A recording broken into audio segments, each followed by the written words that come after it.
So this panel is about the strengthening Ukraine's energy system. My name is Jane Nakano. I'm a senior fellow with the Energy Security and Climate Change program here at CSIS. We have been hearing and reading quite a bit about what's happening in Ukraine, including what's happening to the state of energy sector. 2.5 years since the Russian attack on Ukraine, infrastructure that is really the backbone of the modern economy, and also the supply of energy that's really the lifeblood of economy, are under significantly strained. According to the Ukrainian government sources, roughly half of Ukraine's energy infrastructure has been either damaged or destroyed. Roughly 80% of the thermal power plant capacity has been destroyed. This is a really important data point, because for countries, when you look towards the immediate horizon, the status of the infrastructure is extremely important. That really affects the pace of reconstruction, the type of things that you can do. So we are here joined by speakers and experts from both Ukraine and also from the US government to really talk about the status, but then also what are some of the attributes that we want to see in Ukraine's future energy system, and also the role of the United States, and also, I guess broadly speaking, US and other non-Ukrainian investments and the role of private capital. So what I'm going to do is, without reading, instead of reading all their resumes, which you do have in your hands, I'd like to invite each panelist to speak for 2 to 3 minutes, probably 2 minutes. That way we'll be able to have good moderated discussion. So you'll get as much out of these people's brains, and so as you think of how we can work together towards the reconstruction of Ukraine. So the first is Nadia Petrochenko. She is right there, 2 doors down, if you will. She is the Chief Business Officer with SPP Development Ukraine. The floor is yours for 2 minutes. Yes. Ladies and gentlemen, thank you for being here today. It is an honor to be here with you, here in Washington, D.C., the city that symbolizes the very ideals of freedom, resilience, and pursuit of progress, values that resonate deeply with us at SPP Development Ukraine. In 2019, my brother and I founded SPP Development Ukraine with a clear and unwavering vision to transform Ukraine's energy landscape, making it flexible, resilient, and transparent. From the very beginning, we faced immense challenges that have only intensified over time. But still, knowing what we do now, we would undertake this journey all over again. SPP Development Ukraine has been more than just a company. Our company, we are engaging in the reconstruction of energy infrastructure already devastated by Russian aggression starting from 2014. When the war escalated in 2022, our first priority was to ensure the safety of our people and uninterrupted operation of over 100 megawatts under our care. And I'm incredibly proud to say that we faced these challenges strong, and we continue our work right now. Despite the ongoing war, despite the enormous pressure, we made a critical decision: no layouts, no salary cuts. This decision has not only strengthened our team, but also bolstered entire energy sector in Ukraine. And currently, we are the key developer in Ukraine, which has a promising pipeline which consists of solar, wind farm, and battery storage system. And we are continuing the building energy facilities in Ukraine, because this is not just about the power we generate. It's about the vital services. It's about the food, healthcare, and another essentials which communities rely on. At SPP Development Ukraine, we pledge to lead the way towards Ukraine's future defined by transparency and reliability. We envision a future sculpted by collaboration, open dialogue, and shared objectives.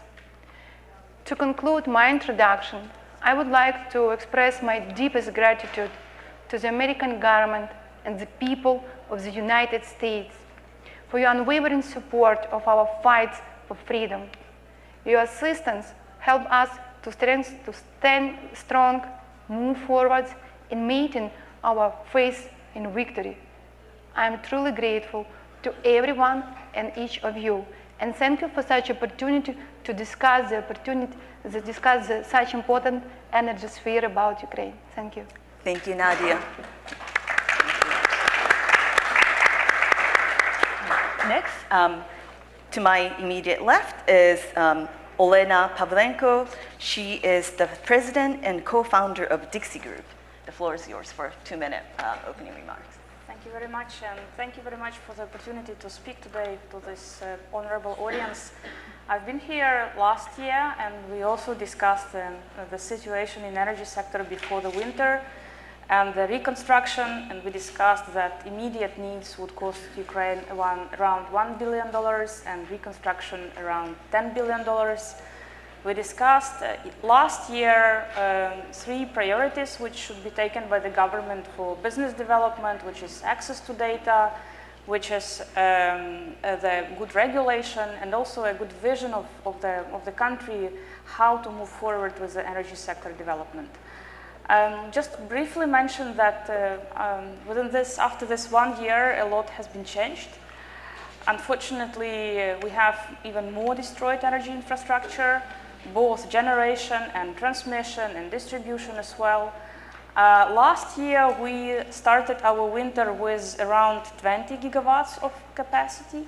This winter, we will have, I think, barely 12, just my estimates. We don't have official data available. So, and if we have a peak of consumption around 18 gigawatts, it means that in cold winter, we might have around 5 gigawatts of capacity lacking, which means that if this is not a question whether there will be outages, electricity outages or no, this is a question how long they will last.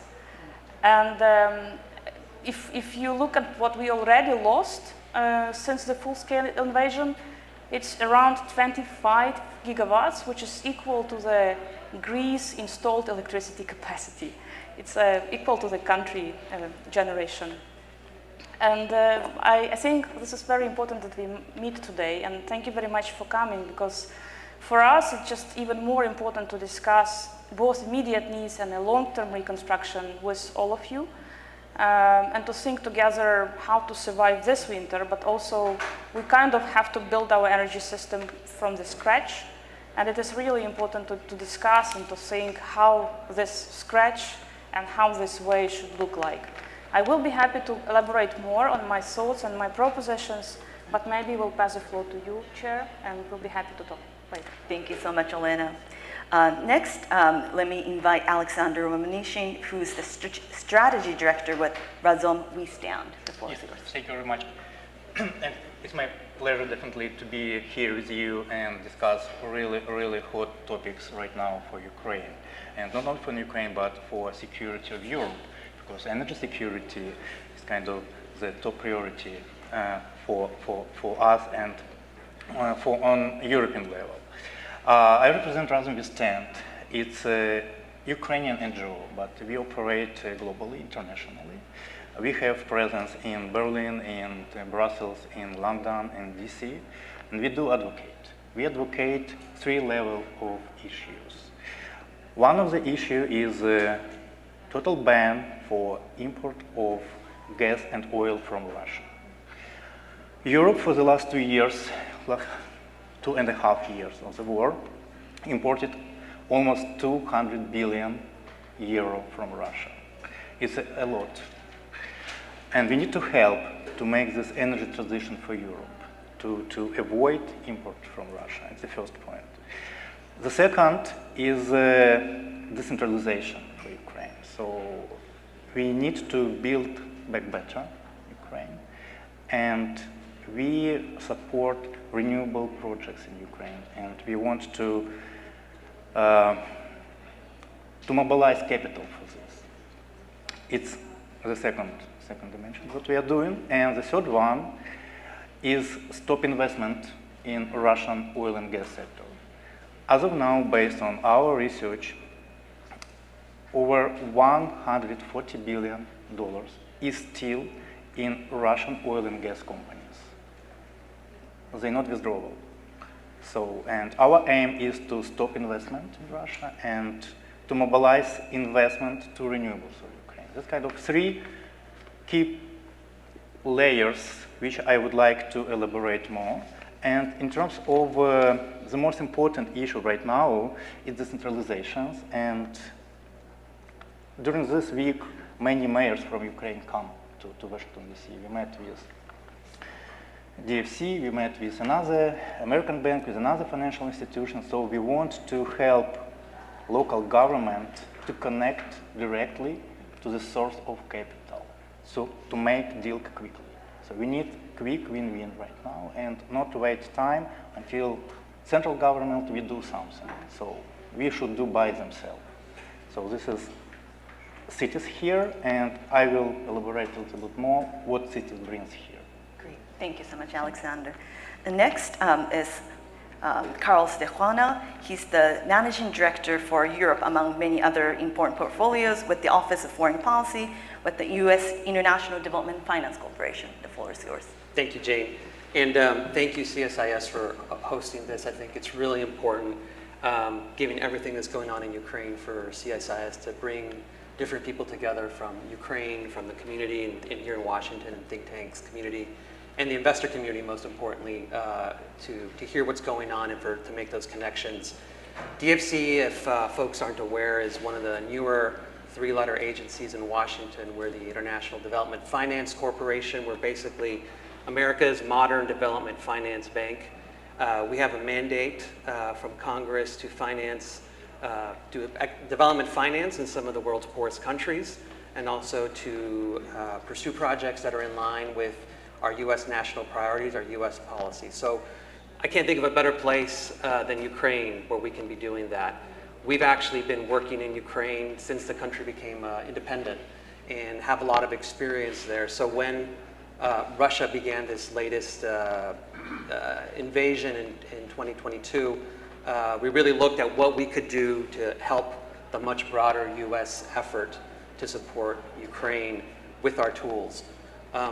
We have a number of tools at our disposal that we are using. We have debt financing to make loans, guarantees, loan portfolio guarantees, where we work very closely with our colleagues in USAID to support local banks.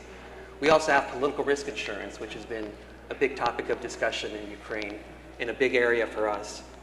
We also have the ability to do equity and the ability to do technical assistance. So we've really taken all of these tools and tried to really lean in as much as we can in Ukraine, both in the energy sector, but really across the economy, to help with the wartime economy and also to lay the foundations for that eventual reconstruction and recovery whenever it happens.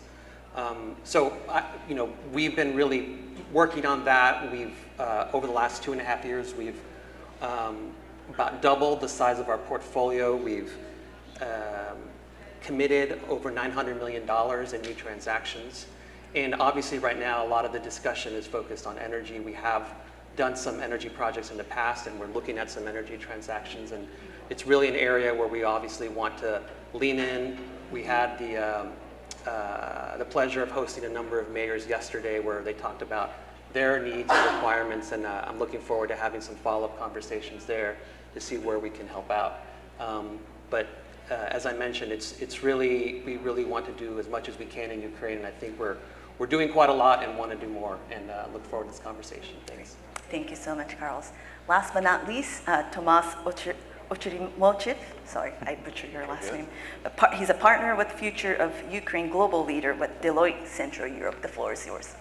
Thank you, Jane, and thank you, CSIS, for having us again this year at this very important conference. I represent Deloitte Ukraine, where we still have over 500 people working on the ground. But more importantly, I represent Deloitte Future of Ukraine initiative, which is our global initiative to help Ukraine rebuild, where Deloitte has 450,000 people, and across that people, we're mobilizing the expertise to help government of Ukraine, cities, donors, to design and implement rebuild plans, and then attract private business, attract our clients, engage our clients to the topic of reconstruction of Ukraine. And energy is one of the key themes that we focusing on and bringing our expertise and our relationships. One, obviously for the short-term needs, but more importantly, you all probably know that energy will be critical for the long-term success of Ukraine, because the energy prices will drive then everything, just like land prices, will drive the overall competitiveness of Ukraine's economy in the long term, its success within EU, because this will also be a key issue in terms of the carbon issues and the carbon border adjustment mechanism. So Ukraine's energy sector is critical for the long term. It will be one of the key drivers of the reconstruction. It will be one of the key drivers of the green transition in Europe. And not only Ukraine's stability and resilience, but also overall sort of European energy resilience and stability, as Ukraine is looking to build this green energy hub for Europe, so that we all rely much less on the energy from the aggressor. Thank you so much, Tomas. Now I'd like to start some moderated discussion. I have a lot of questions, but I think first, if I may turn to Nadia, you gave us a picture of what is happening, the extent of challenge. But if you can also elaborate a little more about what are some of the responses that are taking place to infrastructure damages, and who are the people that are sort of active in this space within Ukraine? The type of stakeholders, not necessarily sort of a financing side, but what's the role of the private sector and sort of a private, not just the business side, but obviously NGOs are quite active.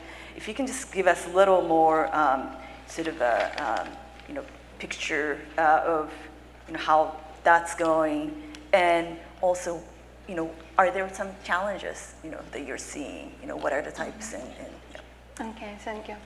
First of all, I would like to say that private business, we as a private business, we didn't back down because we cannot and we will not.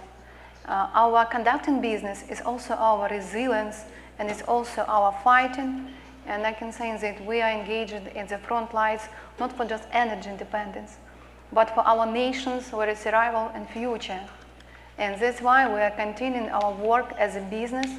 Moreover, it's really enormous pressures and biggest challenges we faced when the war escalated. But private business in Ukraine, in energy sphere, continue the work. You know that numbers of our energy facilities devastated by Russian aggression and damages.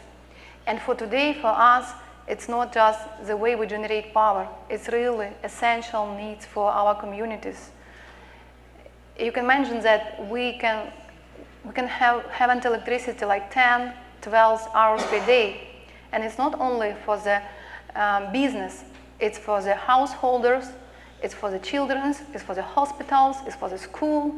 That's why it's also our resilience to continue our work. And we're really proud of the private sector in Ukraine, private business, they continue that work. We have some support from local banks. They're providing for us the financing, and it helps us to build new generation facility right now. And for sure, what we're expecting as well, we're expecting that foreign companies will do such efforts right now. We need these efforts right now, not after our victory, but now, because we are living now, and this is energy requested now. And thanks to colleagues who are sitting here, they do numbers, how to support, how to progress with Ukrainian business, and it's helped us to move in and to correspond their requirements. And I'm pretty sure that in near future, we will increase our generation capabilities as well. Thank you, Nadia. Anyone else who would like to jump in and add any comments? Then, this is, I mean, it's really, hard to just even imagine, but I guess, life must go on. And as you said, the people's needs, it's not just sort of businesses, but, hospitals, schools, and it's, it really, thank you for sort of giving us, little more concrete pictures of the sort of scale and the challenges.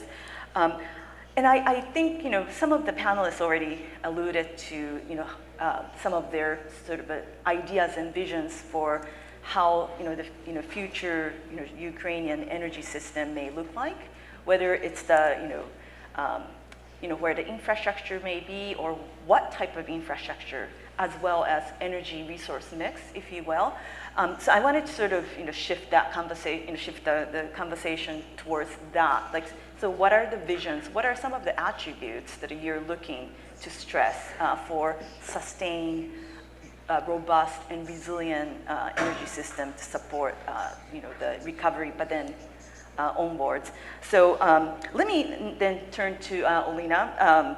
So, I wanted to, you lead this, one of the leading Ukrainian think tanks, and I'd love to get your thoughts as to, what are some of the both near-term, but then also long-term measures that you think are necessary to restore Ukraine's energy system?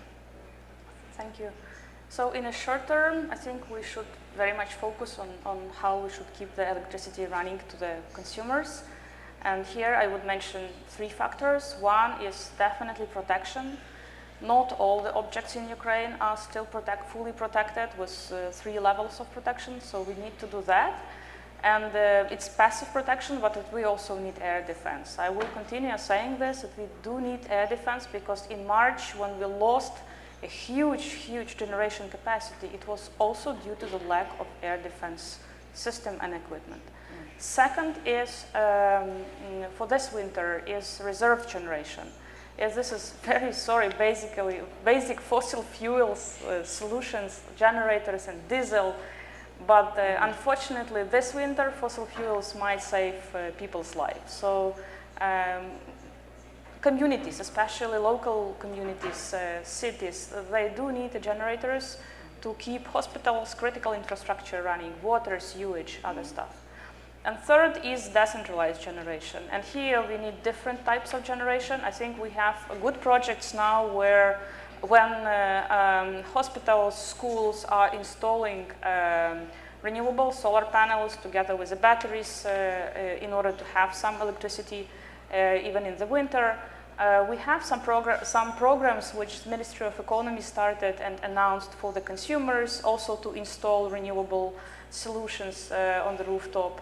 But also the mid-size, I would say, cities are looking for gas peakers, gas turbines, something which also can keep the infrastructure running. So all types of decentralized generation, all possibilities are, I think Ukraine will greatly appreciate.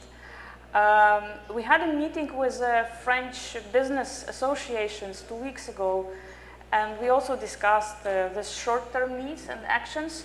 And we came up to one of the idea, which I will also think it would be worthwhile to mention, is the need to work on 2 levels. One is national level, and we discussed this work through the rapid response unit of the Ministry of Energy, which is created. And I'm happy to say that Dixie is helping with that, with support of the USAID.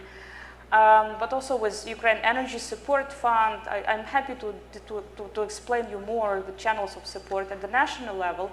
But what the French business discussed also, the possibility to go into the municipalities level and work with them. Because you have big cities who are prepared for the winter, but the small cities, towns, communities, they will suffer if they are not, if no one can help them.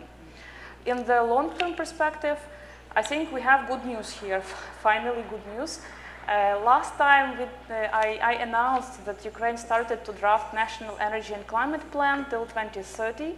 This is a document, a strategy which every EU country has to develop and adopt, and Ukraine has to do the same under the association agreement and accession negotiations. So I'm happy to say that such National Energy and Climate Plan was developed and adopted, and Dixie Group contributed to the drafting of that. The government adopted it in June this year, and it has very particular targets for the energy and climate till 2030. For example, it says that there should be 25% of renewables in the electricity generation balance till 2030. Or it states that there should be 40% of decarbonized heating till 2035. There should be a decarbonization of transport, energy efficiency, quite a lot, and now the government has to develop policies in order to implement that. And we also are discussing the possibility to start with demonstration projects on different topics, on different, like energy efficiency, on decarbonization of transport, just to understand how to scale up then these projects. And I'm happy to say that we just also recently, last week, we had a study tour to Boston, Massachusetts, to Framingham. We took some mayors and government officials to show how one of the shallow geothermal model works, utility-owned model works for heating and cooling in the US. And this is actually utility-owned. It's interesting also for business, yes? Still quite a challenge for Ukraine because it has a high capex. But if we can discuss this with donors, with international partners, that kind of solutions could be really helpful for Ukraine, yes? Because this is new. This will run for 50 years. This is our decarbonization efforts. This is local, this is resilient, and this is fossil fuel free. So quite a lot of arguments which can, yes, convince international partners to work. And maybe I will finish saying what exactly is needed to make these targets to be implemented in Ukraine. And those are new technologies, like geothermal, as I said, and we still should and have to look for these other new technologies in the EU, in the US, because we have to leapfrog. You have to leapfrog with something which will be actual in 10, in 15, in 20 years. Then we have to discuss the finance, because the government does not have money and consumers do not have money.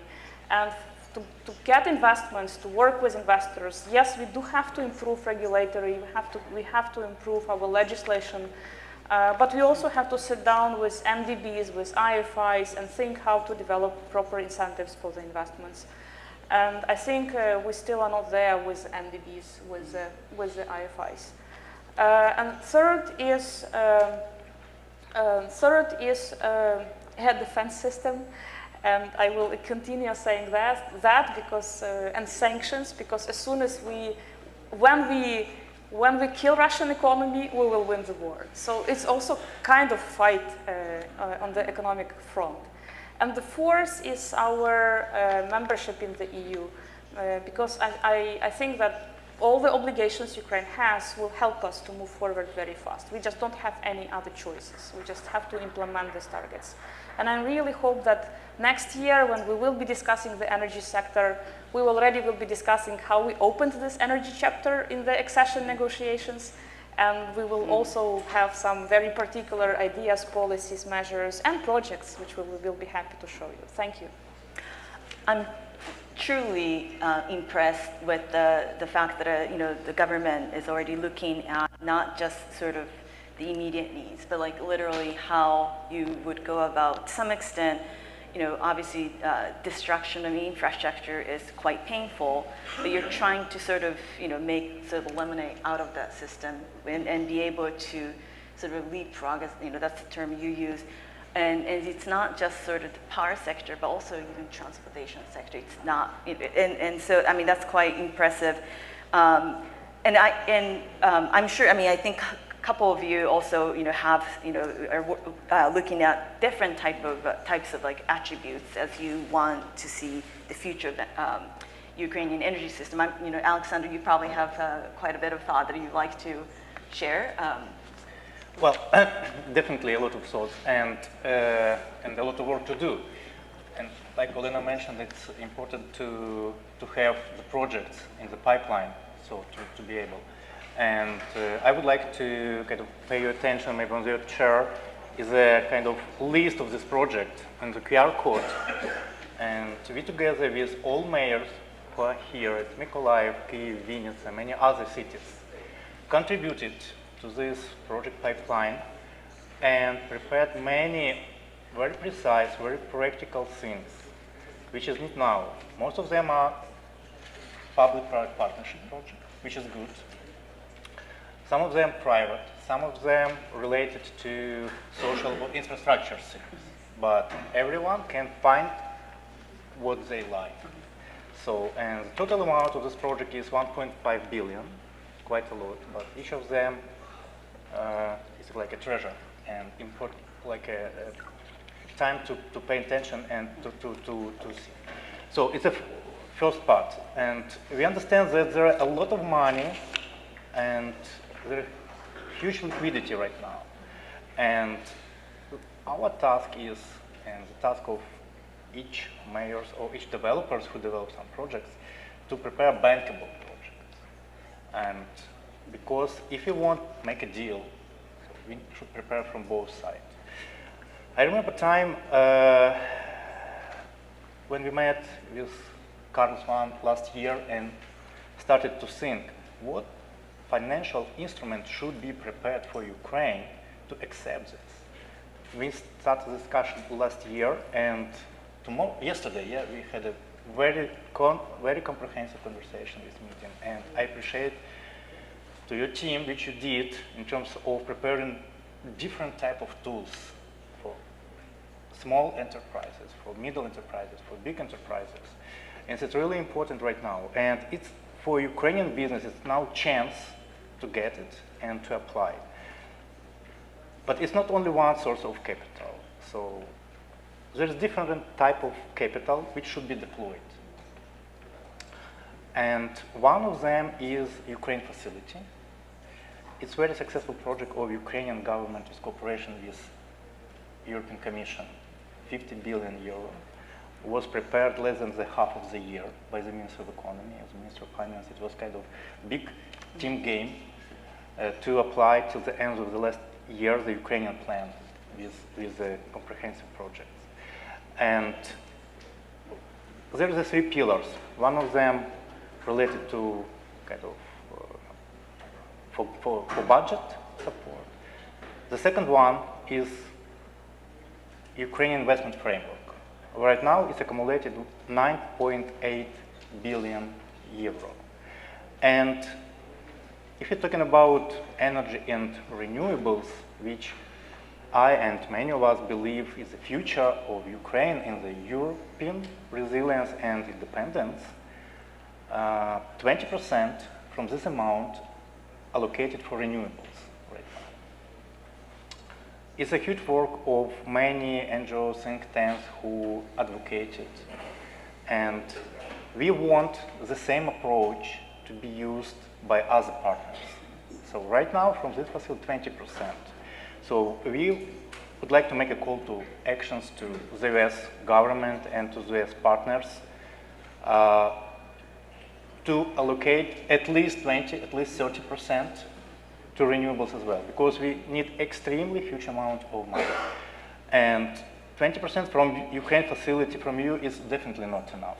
Only from my conversation with the business, which I did yesterday, only wind energy right now has on the table around 2 billion euros of projects. So it's a huge. And we have absorption capacity to build more. So, call to actions, try to make a priority in any financial programs for renewables. Another source of capital is the frozen assets, Russian frozen assets, which still under the question when we receive this money. 50 billion of them is under discussions. And the US can play a very important role in this and to make a political push. So there is nothing, there is no kind of bottlenecks in terms of create legal mechanism how to deploy it. So we need to accumulate this political push and make it. Because Ukraine, not tight, but time is important for us. It's a third kind of big box where we would like to kind of relocate to Ukraine recovery. And the third one is investment of many funds, pension funds, investment banks, insurance companies, which are still in Russian oil and gas companies. Why oil and gas companies will make stress on this type of asset? Because when money working in this industry, it means they finance the war. If we stop this investment, it immediately stops the war. It's faster. It's kind of very important to understand. And we make a third call to action to stop investment and do withdrawal, to do divestment from these assets. So all these three boxes can help to build Ukrainian renewable sector quite sufficient. Thank you, Alexander. I think the security, sort of defense type security issue and energy security in the system are really intertwined. Both you need one to address the other, but you still need the other half to underpin security.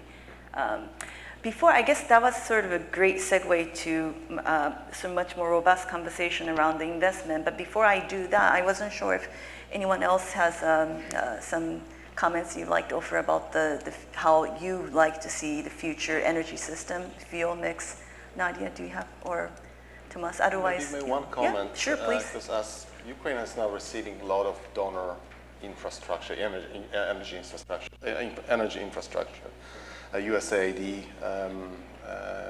generators that go to different municipalities, which we're all thankful for.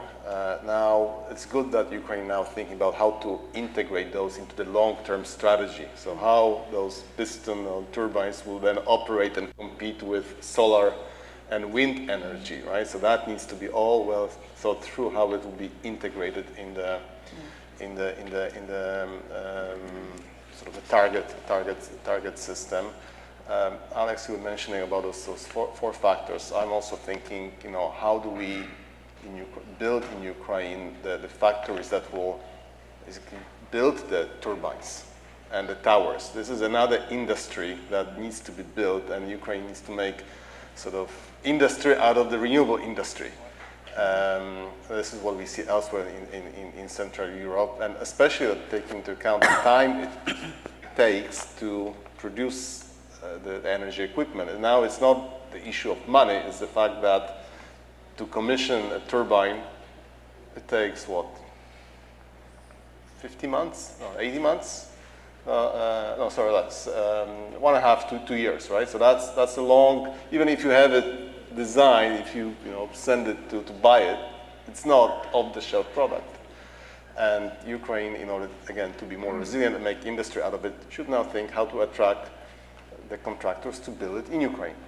And Ukraine has the facilities, or can build the facilities, and has the brain power and good engineers to do it. Thank you, Tomas. Now let me bring you in, Carlos, if I may. So, obviously the DFC has been quite engaged, as you said. Your engagement predates obviously the Russian war. But I wanted to get your sort of, I guess, thoughts. I mean, as someone that's been looking at the country's potential, but then also some of the challenges. What are some of the features or characteristics of Ukrainian situation that you think are, should be better appreciated by external stakeholders, private capital, firms that may be considering? Yeah. Sure. Yeah. Thank you. It's a great question, and as you mentioned, I think, as I said earlier, we've managed to commit over $900 million in deals over the last 2.5 years. And I think that's indicative of the opportunities that exist in Ukraine. Obviously, it is a very challenging situation. There are physical challenges. There's a war going on. Bombs are dropping, as people here know very clearly. But there is also the ability to do things, to do new things, to seize the opportunity and to take advantage of the situation and move the country forward. And we're seeing that across a number of different sectors, and I think in the energy sector especially, I think there's going to be a lot of development and a lot of new interesting things happening as that sector changes and moves from a very centralized system to maybe a more decentralized system, a greener system, one that is connected to Europe and part of the European system. Obviously, there needs to be lots of transparency. That's important for investors to feel that they can invest and feel that their investment is safe. Clear regulations are going to be very important. And I know that we've been doing work with the government and with other folks to make sure that regulations are supportive of the market, supportive of green projects, and probably needs to do some more on that, but I think we're moving in that direction, and we continue to think of ways that we can continue to incentivize investors. But it's really about looking at what are those opportunities, seeing those opportunities. And one of the things that we've done, which I mentioned earlier, is a lot of what DFC can do is try to help investors manage their risks in some of these challenging markets. We, as a development finance institution, we tend to work mostly in challenging markets. If it's not a war, then it's some other issue which is challenging. So a lot of our tools are geared at trying to take on some of that risk ourselves so that investors feel a little bit more comfortable making those investments. So that can be through our political risk insurance product, which covers, for example, war risk. That's something that's been, very much in demand and something that we continue to see a lot of interest in, but also some of the loan guarantees and portfolio loan guarantees, which encourage local banks to make more investments, use some of their own capital. And ultimately, we're trying to bring in more private sector investment, more private capital to support the economy and the people of Ukraine and kind of in the long term. Ukraine essentially inherited sort of a Soviet-style, very centralized system initially, but there has been obviously, from what I'm hearing from panelists, there's much sort of a emerging private sector forces, which is extremely encouraging. And if I'm not mistaken, the DFC also tries to support more of a private private sector-led initiatives. Like, how would you also describe the evolution?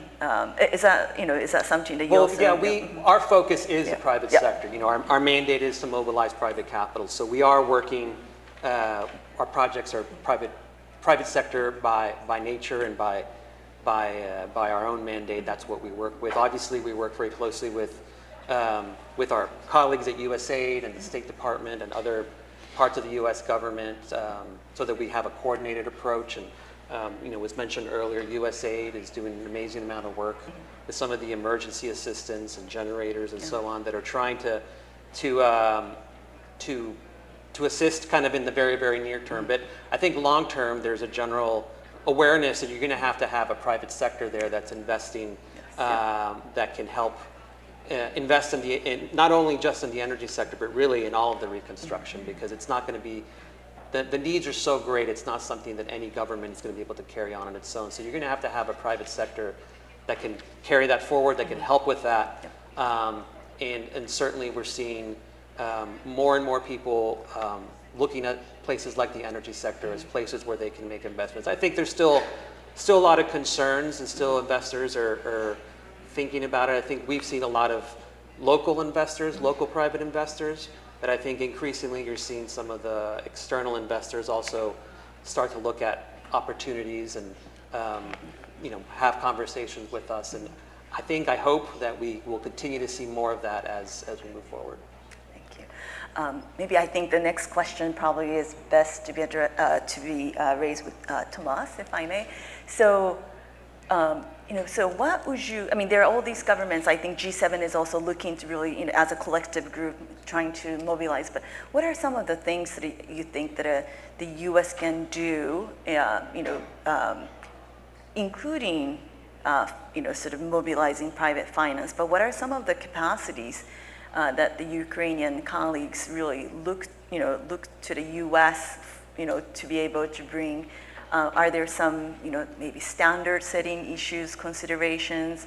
Are there other sort of a non-monetary things that the United States can help bring to the table? I think that's a great question.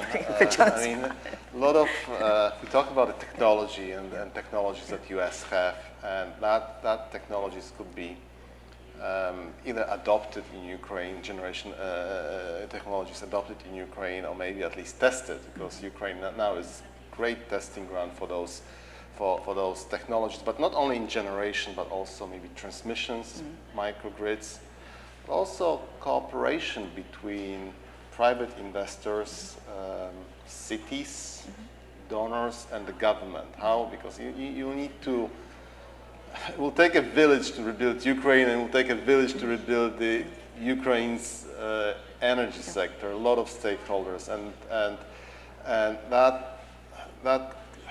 that consultation, that experience that we have from US or maybe other markets as well, how to combine the private startup sector and regulatory authorities to work out the best system would be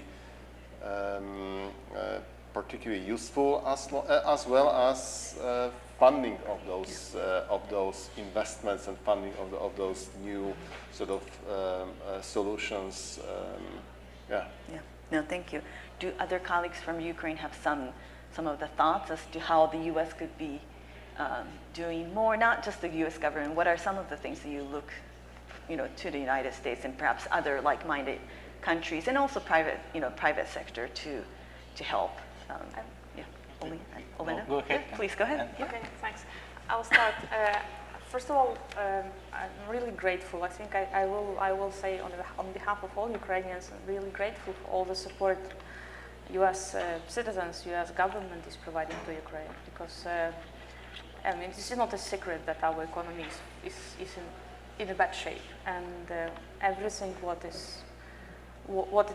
what we need to fight, actually, we are expecting to, as a help from our international partners, and we are grateful for all the support which is provided and is providing now. Saying that, I think that when we are discussing the long-term reconstruction, I think it is really important to think how to integrate value chains in Ukraine. Yes, how to not just to sell the products to Ukraine, but also to think how to stay in Ukraine, how to develop businesses in Ukraine, how to, as I said, build the value chains in Ukraine, because this is where our economy will grow. This is where our workforce will be created, and we'll probably have a chance to get back our people from outside. This is what will help us to generate some profit for the country, for the future. And if business can think from that perspective, I think this would be really beneficial for Ukraine.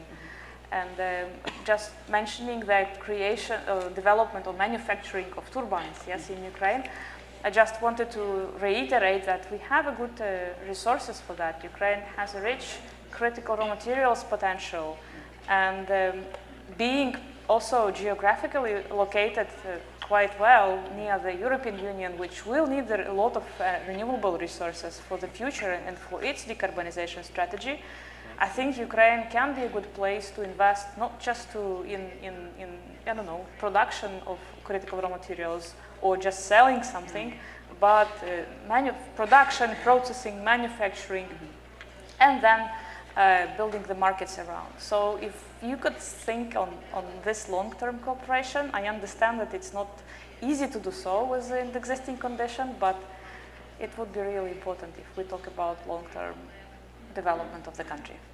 Thank you. Alexander, do you have some Yeah, comments? on top of that,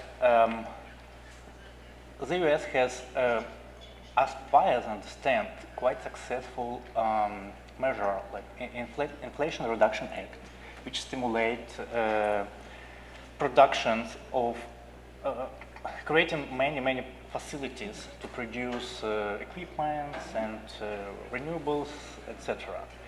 And I believe that having this big capacity of production is a good point to do transfer of technology maybe from the US in this domain is one of the idea. Another idea to sell to Ukraine some of the most advanced products in renewables. Again, leveraging this Inflation Reduction Act tool. So, because in Europe we don't have it like this. In Europe, all measures are, how to say it, very divided by a small different approach. I studied this case and I see it's very well decentralized, very good incentives to stimulate renewable energy and this energy transition in general in the US. So we would like to kind of get maximum from this, the first point. And the second point, we actually will do 2 roundtables, one in DC and one in New York. In New York we will do this Friday. In DC we will do next Monday to collect the like-minded people and to think and to try to find the precise answer on these questions. What the US can do in that, how to mobilize capital, how to work together and how to build win-win partnerships, because it's very important. So we don't ask help, we want to build mutual beneficial cooperation. And if someone would like to join this discussion, so please come to me and I will provide you registration code for this. Great. I think we have only a couple minutes left. I wanted to definitely sort of invite everyone to probably spend a minute. Sort of, if there's one thing that you really think it could not be overemphasized to the Washington policy community, but then also more importantly, the US investment community about the opportunity or think about, Ukrainian efforts to not just sort of survive, but also to, reconstruct the energy system. This is the time. Let me actually go down the aisle this way, if I may. Tomas, please. I really believe that Ukraine has all the fundamentals to have a strong energy, diversified energy system. If you look at the vast amounts of land, the wind, the solar, the big agriculture that will provide input for the bio production. It has nuclear facilities which will then help stabilize the system. And I keep saying there's enough good brain power to design, install, operate, and provide modern IT solutions that then run everything. It's all there. It's just, but then it needs to be designed and organized well with the right regulation so that the country can benefit the most and be attractive also destination for investment in the energy space. Thank you. Nadia. Thank you. I would like to say that currently Ukrainian energy sphere under evolution way, because we have changed our way of the renewables and the energy sphere. And currently our projects is totally correspond to all international standards and requirements. For instance, recently we received a positive assessment from IRENA, International Renewable Agency, about wind project 152 megawatts. On that positive assessment, they mentioned that project totally correspond to EBRD, MIGA, and IFC requirements. It is important for investors to know that Ukrainian is abundant not only resource, but also for the people who work tirelessly and with unyielding commitment. And this is one of the ways why I consider we should consider about Ukrainian energy project now. Thank you, Nadia. Well, first of all, just let me thank you again for hosting this and for everyone here. It's really inspirational to hear folks who are actually in Ukraine working, so thank you for that. And on behalf of DFC, let me just say, we've been in Ukraine for many years. We're there now. We're not waiting for the war to end, and we are committed to being there in the future. We are very eager to take advantage of our tools to support the private sector across all sectors, but right now we're very interested in doing more in the energy sector, and very excited to have some follow-up conversations that we had yesterday with the mayors, but also on some other projects, and very happy to continue to have this conversation with other players as well. So thank you. Thank you, Carlos, really, for the leadership. And Thank you very much again for the possibility to talk. But if I may say, not as an energy expert, but as a citizen of Ukraine, we definitely should discuss reconstruction of Ukraine, and we should define technologies, money, regulation, everything now in order then to start very fast when it is possible.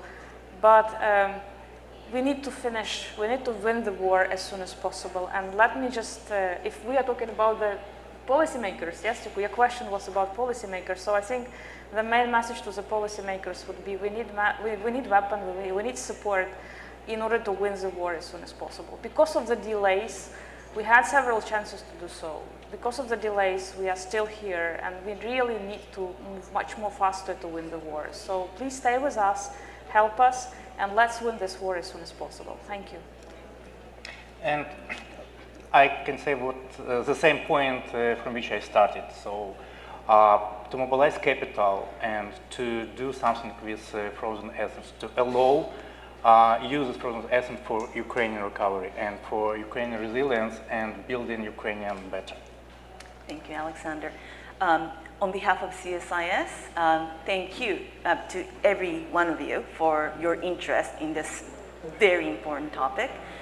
It's a challenge that I think U.S. is in as a partner, strong partner to Ukraine, and I hope you'll stay engaged and interested in hearing the progress, but then also opportunities forward. Thank you so much, and please join me in thanking the panel.